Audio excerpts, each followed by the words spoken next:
gore eenyu gargar nu baasaa danda'e eenyu gargar nu baasaa danda'e eenyu gargar nu baasaa danda'e eenyu gargar nu baasaa danda'e bulee bulee filannoon koosuma hin dagaddu seenaa kee gonkumaa bulee bulee filannoon koosuma hin dagaddu seenaa kee gonkumaa.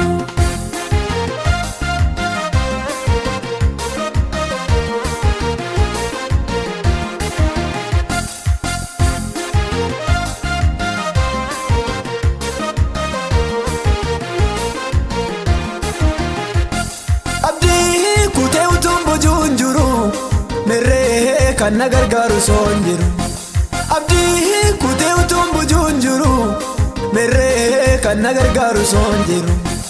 cabsiitee dankaraa sibiilaa diimaa amma hoo boquun koo ol jedhee deema cabsiitee dankaraa sibiilaa diimaa amma hoo boquun koo ol jedhee deema waa'ee kootiif ajajii ba'eera kunoo amma boruun baqaqeera waa'ee kootiif ajajii ba'eera kunoo amma boruun baqaqeera naafsi gidduu gore eenyu gargar nu baasaa danda'e eenyu gargar nu baasaa danda'e eenyu gargar nu baasaa danda'e eenyu gargar nu baasaa danda'e bulee bulee filannoon koosuma hin dagaddu seenaa kee gonkumaa bulee bulee filannoon koosuma hin dagaddu seenaa kee gonkumaa.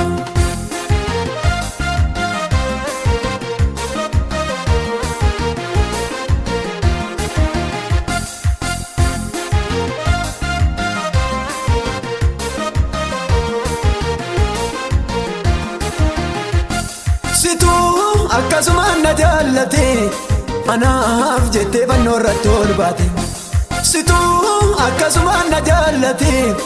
anaaf jettee fannoo irratti ol baate gajjeettee jirma jedhaa anaaf baatte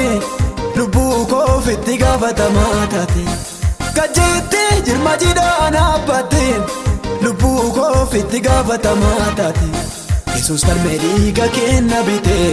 aduulitte gooftaa siin bariite Yesuus falmee dhiiga kenna bite aduulitte gooftaa siin bariite naafsi gidduu gore eenyu gargar nu baasaa danda'e eenyu gargar nu baasaa danda'e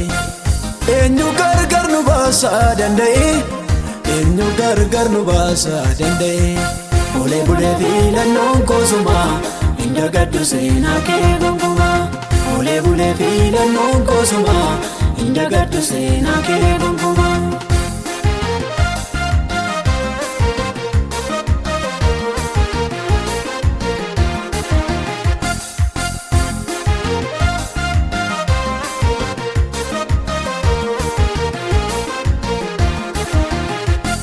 Jiraachuuf uumamni hunduu si abdatu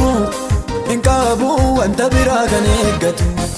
Jiraachuuf uumamni hunduu si abdatu hin qabu wanta biraa kan eeggatu hin jiru gooftaa kan si madaalu barumaan maqaan kee naaf caalu hin jiru gooftaa kan si madaalu barumaan maqaan kee naaf caalu duumessa gootee awwaara miila kee goota koo Yesuus ulfaatu maqaan kee duumessa gootee awwaara miila kee